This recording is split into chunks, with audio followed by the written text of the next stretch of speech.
Welcome everybody to our week one Flash Fast 2022 press conference here with head coach Sean Lewis. And coach, kind of an opening statement as we get ready to fly across country. And ironically enough, we've got a nice little historical tie with the Washington Huskies. Yeah, Dan, great to see you. Great to see everyone, back better than ever here. It's game week, getting ready to roll, wrapping up a good camp. I've transitioned into obviously season prep. And like you said, we got a game on Saturday. We get to travel out on Thursday, heading out to Washington. It's pretty unique, right? Like we're starting the 100th year of Kent State football. It's a 50-year celebration of the 1972 team that won the MAC championship. Head coach then at the time, Coach Don James, who then left, right, and ended up at Washington ultimately, where he won a national championship. So tell you what, football guys, they don't miss. And it's pretty cool, all these threads that are being tied together. We get to go start this historic season out there, and the connection between our two universities, and looking forward to a really hard-fought ball game. And I know it's going to be one where toughness and grit are going to persevere. Before we open up to the questioning, just what does a week one opponent, especially one with a brand new coach, what kind of unique challenges does that provide? Because there's not a lot of tape on the Kalen DeBoer of Washington Huskies. Yeah, there's obviously not a whole lot of tape of, their schemes, their systems in the purple and gold, right? So you're chasing some ghosts a little bit, but, Coach DeBoer and his staff, they've been together for a while now, and their track record, particularly what they do offensively, I think him and his offensive coordinator, they go way back, to when they were playing days together. They were teammates, and they've been doing this thing for over 15 years, and they have a track record of success, and they do what they do, and they do it really, really well, right? So schematically, how they're going to attack it and the identity that they're going to have. And then defensively, they do a great job on that side of the ball as well. They have an attacking mindset, just kind of following some of the reports and the brand and the identity and the culture that they're establishing out there. They're referring to their defense as death row. So it's gonna be pretty cool. They got their defense death row. We got our defense soul collectors going after it with one another. And you can just tell the environments and the culture, there's some like-mindedness, amongst the staffs and how they go about it. And I think both ball clubs are really going to embody a blue-collar work ethic that's going to make for a fun game.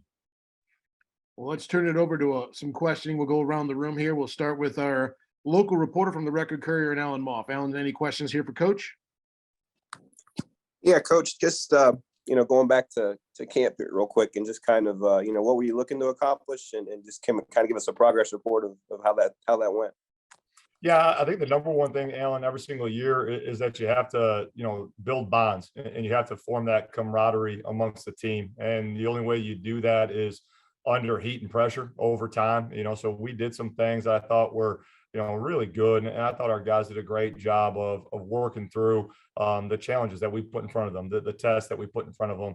And I think the connections and the strengths and the bonds of our football team are as strong as they've ever been, which is great, because a group that's connected and that can trust one another, right? When the test comes and real adversity hits, like I know we're going to get on Saturday, and as we continue to work through this season, I know we're going to stay tight together. So that was number one. And that's always unique each and every single year, no matter what year you're in within the build of your program. And then number two was obviously with the new defensive staff and the new faces that we had come in with the different, pieces of talent acquisition that we've had. We had to get the new defense, up and running and get that to a place where we feel good about it. And that'll always be a never-ending process of improvement. And we know that that's what it is through all three phases of what we're going to do. And then lastly, you got to define the roles people are going to have, and so we've talked about and did some exercises about carrying your water, right? Carrying your bucket of water. And no matter who you are in our program, you're going to have a role where you're going to have to carry some water in your bucket. It's a little bit different for everyone, and some guys that maybe last year were carrying a little bit of water because they were a backup or they were a glue guy and they were on 2 out of 4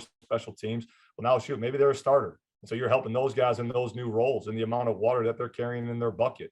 And understanding what that looks like and how you need to manage that water, because no matter if you got a lot of water in your bucket or a little bit of water in your bucket, we got to carry all that water, and how one individual carries that bucket of water is going to impact how everyone and all that water gets, traveled and carried throughout the course of this year. So those are the things we really dove into. And again, I thought our guys did a great job with it. And, we'll get a real test here, and we're going to see where we're at. And you never truly know where you are until you go play someone in a different color jersey and you get to go hit someone else. Were there some specific players that kind of jumped out at you, that showed you some things, maybe moved up the depth chart, that kind of thing in the preseason? I mean, the 8 Golden Standard guys, did a great job. And we had, 3 new guys join that crew, and CJ West and Isaac Vance and Antoine Richardson. And it's pretty neat. We're going to announce it here later today, but the captains have been selected by their teammates, and Sam Allen and Isaac Vance and Antoine Richardson were selected team captains, so those guys did an exceptional job, and are going to do a great job in those leadership roles. I was very pleased with DJ Miller when he came in. He was a transfer from Iowa State, and the way that he came in, got acclimated to our culture, our environment, and the way that he was able to pick up the defense. And he was a guy that, climbed the ranks of the depth chart, and is going to do some things for us. And again, having a guy like JoJo Evans come in from Marshall, he got here in the spring, and kind of going through the spring, you could tell he was learning, and there was a lot of change and a lot of different things that was going on. But I thought he really got his feet underneath him and had a really, really solid camp. Last one for me for now, just moving ahead to Washington, who, they got some primetime players, as you would expect. Just who jumps out at you on film when you look at them? Yeah, I mean, the quarterback, Michael Penix Jr., him and Coach DeBoer were together back at Indiana. And when they were together, they were a pretty dynamic duo. And so what they have been able to do together in the past, obviously that probably led into a big part of why, Michael ended up out there. And with him being named the starter, we're going to have to contain him. They got some dynamic wide receivers, 2 kids. Their names escape me, but number 11 and number 0. 0's their return man. He's their punt returner. He's their kick returner. And he's very, very dynamic with the ball in his hands. They're big and physical on both fronts. They got a nose guard, a nose tackle that's 6'6", 345 pounds that, was a former offensive lineman that they converted. And, he's going to create some disruption, on their defensive line. And then both their edge players, number 58, who's coming off of an injury from 2021, but back in the 2020 season, he was a Pac-12 performer, and he's a dynamic edge rusher. They got another kid from Texas A&M that's a transfer who came in, number 3, who's one of their edge players. That's pretty special, from the film that we've been able to pick up on him. And then their safeties, to me, are an impressive group. The guys that they have in the back end, number 5, number 20, number 7. Those 3 kids have played a lot of football, a bunch of starts underneath their belts, and they're a pretty headsy unit that you can tell play the game the right way. They want to get their nose near the ball. They want to disrupt wide receivers and not let them run free, and they enjoy being physical. And I know there's been a lot of buzz. We don't have a ton of tape, but there's a lot of buzz with one of their cornerbacks, Jordan Perryman, coming out of their camp. He's a transfer from UC Davis that they're real high on. And, the little bit of tape that we have seen on him, he's an impressive kid as well. Well, let's move things to the other side of the ball and bring in Dan Rayleigh from Sports Illustrated covering the Washington Huskies. Dan, you have any questions for Coach?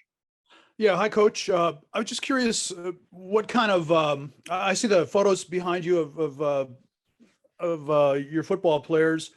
Do you have any kind of imagery like that of Coach James in your football facility? Actually, Dan, this is a book that sits on my desk each and every single day. And it's a book that I came across during 2020 in the COVID period. It's Thursday Speeches with Coach James, written by a former Washington Husky. And I think I got more notes and more highlights in this book than a lot of the other leadership or coaching books that I've ever read. And, been pretty fortunate to be able to talk to the likes of, Coach Pinkel, who played under Coach James, and, Herb Page, who was our longtime golf coach here. He's also a kicker under Coach James. And obviously his wisdom has withstood the test of time. And wherever I can get with someone that, was able to rub up against him for any period of time, I try and soak up as much knowledge about Coach James, what he did. And when I'm lost and struggling and need some good knowledge, some good wisdom, it can be found in this book. And it's one that I often look to and refer to, because the kids may change, the environments may change, but the things that we're all struggling with, that these kids are struggling with, they need to be loved, they need to be cared for. And Coach James has some real wisdom in that. Did your players ask you about him? I educate my guys about Coach James. I got a player this week, Dan, who didn't know who Bill Shakespeare was. So they didn't quite know who Coach James was, but I make sure our guys are educated about, about Coach James. And last thing for me, your team was a bowl team last year, which Washington was not. What kind of momentum did that give your program? Yeah, I think it was really good in recruiting and allowed us to put together a really solid class. But I think too much often gets made about, hey, how you finished last year and what that does and what it means to carry over into this year. So, this team, this staff, this collection of guys of this Kent State football team in 2022, we haven't done anything yet. And we got to head out west and go earn that. Thank you, Coach. Thank you, Dan. Well, let's keep things rolling. Go over to TV2's Jack Burney. Jack, any questions for Coach? Yeah, Coach. Last time we talked in camp, you mentioned one of the things you wanted to kind of tighten up before week one was the offensive line. Just, the pieces and parts, who's going to be playing where and that sort of thing. Just how did that unit look as a whole throughout camp, and what's your confidence level in those guys heading in? Yeah, they've done a great job. The mainstays that are going to be up there are going to be Sam Allen, obviously anchoring it. Jack Bailey is going to play a significant role in the core of it. Elijah Ratliff has done a heck of a job and is going to get significant snaps. Marcellus Marshall is going to be an intricate piece. Savion Washington, Cam Golden, Elijah Lamptey are all going to round out that unit. And we're going to play, and learn a lot about who we are, about what that front looks like, and what's the best combination of those five as we continue to go forward here, right? Like that's the great test that lies ahead of us. And, we got to find the right combination as we go forward of not necessarily who's the five most talented guys individually, but who are the five guys that play best together when the lights come on, real adversity, real test is coming, and they see everything through the same set of eyes. But that's where having a guy like Sam, man, who's been with us from the beginning, and he's literally started a game at every single spot, is so good with his communication. He's going to help elevate those guys. So, under the leadership of Coach O'Boyle, we've always found a way to get a few first downs with those guys up front. And I'm optimistic that we're going to be able to do the same thing this year, and eager for those guys to get the opportunity this Saturday to go to work. I think I already know the answer to this next question, but I'm going to ask it anyway. You guys were picked first in the MAC coaches poll. I know your mindset, your team's mindset, it doesn't matter. We just got to get better each and every day. But just you're in year 5 now, taking over a 2-win program to now being first in the MAC East coaches poll. Just what does that show for the growth of Kent State football? Yeah, I hope it makes our community, our university, our alumni proud. That was something that I made a big deal of, on the very first day on the job, that ultimately I wanted everyone who wore the Kent State colors, that was repping our brand, no matter where they were around this world, they could be proud of our football team. And so, that's an awesome thing, right? To have that. And I know anytime I bump into anyone within the community, or I'm wearing my colors and did some family traveling, this summer, and had my Kent State colors on, and people came up and there was a connection, and, damn, you guys are good at football now. And I'm like, yeah, hell yeah, we are, right? Like there's a sense of pride with that. But you're exactly right. In terms of what it means beyond that, nothing. We got to get better. We got to improve. We got to compete, and we got to get better today so that we can, keep sustaining the momentum or the positive buzz around the program that we do have. Defensively throughout camp, just, obviously new defensive coordinator, new schemes and all that. Just what has Coach Johnson brought to the table? I talked to Weezy and Zane West during camp, and I can tell from talking to them that he's a player's coach and that they really respond to him. Just what does that do for a defense when you have a coach like that? And what do you think it's going to help them confidence-wise going into Saturday and early in this season? Yeah, I think you hit the nail on the head right there with the confidence word, right? I think he's provided confidence for that side of the ball, stability. Every single day, you know what you're going to get. The kids understand that, what his expectations are, what the standards are for the soul collectors, how they need to go about their business, the effort, the attitude, the energy that they need to bring. That's contagious. I don't think Coach Johnson's ever had a bad day. He asks you each and every single morning, hey, how you doing? And I'm a big good guy. No matter what's going on, I'm good, and I'm going to find my way through it. And Coach Johnson's always a great guy, right? Like he's having a great day. He's having a great moment. And again, that energy and enthusiasm is contagious. That's rubbed off on our defense, and it's led to the confidence that they know, hey, they're not going to be perfect. Like that's defensive football, right? But they're going to be in a position to get the ball to the ground, and then they're going to rally and learn from that play, whatever the case might be, and clear it and go play the next rep with confidence because they know they got the guys around him that they can trust. And then this is the last one for me for now.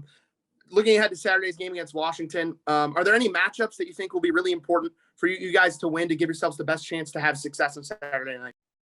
Yeah, I think in both fronts, right? The way that our D line and our front measures up against their O line and their tight ends and that battle of the line of scrimmage. And then conversely, with the new pieces that we just discussed on our offensive line and how they settle into a hostile environment, I'm expecting there's a lot of buzz around their program. And if Dan's on here, you can probably tell us. I mean, I'm expecting, quite a nice crowd out there with a primetime game and the boat gating that's all going to be going on, how we settle in and we can control those fronts and control the line of scrimmage. That's going to be pretty telling pretty early on in this contest. Thank you, Jack. Let's move things along to the Hustle Belt and Steve Helwick. Hi, Coach. So last year in non-conference play, you guys had very good starts to the games and were competing with the teams at halftime. How do you think that you can sustain those this year through the third and fourth quarters when things started to fall apart? Yeah, I think we got to make the consistent plays or the regular plays consistently, right? We got to do a great job in teams. There's a couple of those moments, like I think back to the Texas A&M game where it was still close. We ended up throwing a pick six that changed the course of that game. Think to the Maryland game, our Achilles heel there was our red zone inefficiency. I think we had, close to 7-8 trips to the red zone where we only came away with field goals or no points at all. And we got to do a great job whenever we play up in these games of where we limit the self-inflicted wounds. Like there's the obvious, right? Again, the Maryland game, what comes to mind, as we executed our fake field goal, but we got called for a holding, call, and that took a touchdown off the board, right? So those opportunities, those moments are going to be there. We got to seize them, and we can't shoot ourselves in the foot. We got to get out of our own way so we can give ourselves a chance to win and take one of these opportunities where we're playing close and hopefully end up on the right side of the ledger. And how do you think that deep stable of running backs that you have, the three returning rushers from last year, how do you think that really elevates your offense and the versatility going into this game against a pretty stout defense? Yeah, I mean, it provides us depth, right? Like that's one of the things when you're playing up and you're playing in these non-conference games, the battle between the ones and the ones, there might be some marginal differences here and there, but I think where things really kind of show themselves is where, the depth of the rosters and the depth and the quality of the perceived talent, particularly in teams, kind of shows itself where you got a deep room of talented individuals like we do in the running back room. It allows you to keep guys fresh later into the game so you don't have that, residual effect throughout the course of the game so that you're able to, sustain your level of execution for 4 quarters. Thank you, Coach. Yes, sir. Well, let's flip things over to the voice of the Golden Flashes, Rob Polinsky. Rob, do you have any questions for Coach? Yeah, thanks, guys. Good to see everybody again. Coach, was there a position group of yours that maybe pleased you the most this camp? What group you thought maybe stood out above the rest? I thought across the board, Rob, guys did a really good job of attacking each day and working to improve and competing to make everyone better. I think the running backs that we just hit on do an outstanding job, with our scheme and our system where we're only playing with one tailback on the field majority of the time. Those guys did a great job encouraging and supporting one another. The safeties did an excellent job. Again, there was a lot of competitive depth there. And then again, I was pleased with the way that the D line and the O line really went about their business. Again, we had some really, intense competitions along those fronts and for different spots. And all along the way, guys were competing their tails off and they were making each other better. But at no point, in the journey or through the process of camp, did it ever, was there any sort of animosity? They were encouraging, they were supporting one another and strengthening those bonds that we talked about early on the call here. I know you just talked about both lines, and that would be huge as to how it goes Saturday. When Penix was at Indiana, obviously he had some really good games when he was healthy. You put up a ton of points. That offense put up a ton of points in a loss at Ohio State. What does he do specifically that has you concerned? I mean, he's can hurt you in a lot of different ways, right? I mean, he's got a talented arm. He reads coverages really, really well. He's an elite decision maker. With what they do within their mesh game, their vertical passing game. He does a really good job not getting hung up, especially as a passer, on a primary and working through the progression of his read to find the open man. He's what I like to call he's needy. He's not greedy. Like he's willing to sit in there and take what the defense gives him. But he's played a lot of games too as well, right? Like that's one of the things about experience where we've been spoiled the past 3 years. You just can't put a price tag on experience. And he's been in big venues on big stages and big moments with this staff, that he's working with now in Washington. And, he's a good decision maker. So he's going to stress us out in a lot of different ways. And I know we're up for the test. Thanks, Coach.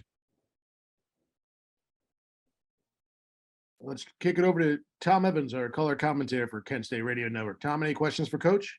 Yeah, just a couple. Coach, the pros get preseason and some practices with each other, and high school even gets a scrimmage. You guys have been flash on flash all spring. And you've had a tremendous rotation both on the offensive and defensive sides of the football.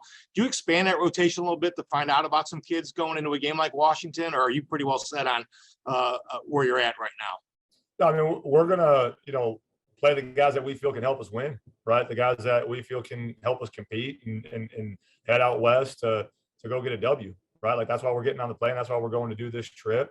And so, guys have competed their tails off all spring through winter conditioning and summer training and obviously training camp.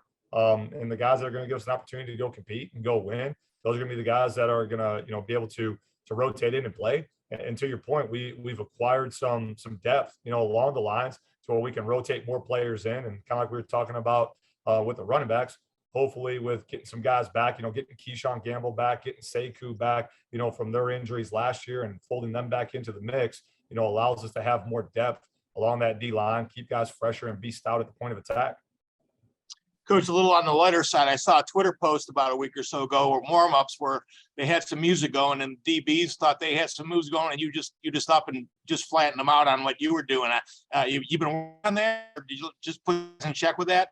I got no moves whatsoever. My wife is the one who can dance in our relationship. And as soon as she saw that social media post, she reminded me of that I should just stick to working the Traeger and coaching ball and reading bedtime stories and leave the dancing to the guys. But hey, you got to have fun with it, right? The spirit was great, though. The spirit was great, Coach. Absolutely. All right, let's open it up to one last round of questioning. Ellen, any follow-ups here for Coach? Yeah, hard to believe it hasn't been mentioned. I don't believe Colin Schlee's name has been mentioned, though, Coach. Talk about him. We got a new quarterback here and what a huge game this is and where he's at and maybe what your concerns are coming into, first matchup against a team like this. Let's go. The kid's been here. He's been with us. He's been training. This is what he came here for. I'm excited for him to get the opportunity. Again, like we were talking about, hey, Michael Penix got all this experience in the world because he's been in the fire. There's going to be some growing pains and there's going to be some learning moments. And that's what it's all about. That's what we got coach in front of our name for. He needs to go play. Players make plays. And it's our job, that when we step into that arena on Saturday, that we take the test together. It's not just him out there. And he knows that it's all of us together and he needs to carry his bucket of water. And I'm extremely confident that he's going to do that well. He's going to do that at a high level. And I know that no one's going to compete harder in between the white lines for his teammates than Colin come Saturday night. And I'm excited to go watch him compete. Thanks, Coach. Yes, sir. Last call for any final questions here for Coach.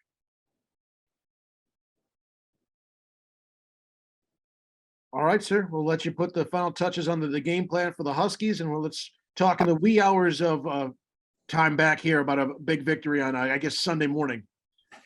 Sounds good. Thanks, guys. Good to be back. Go Flashes.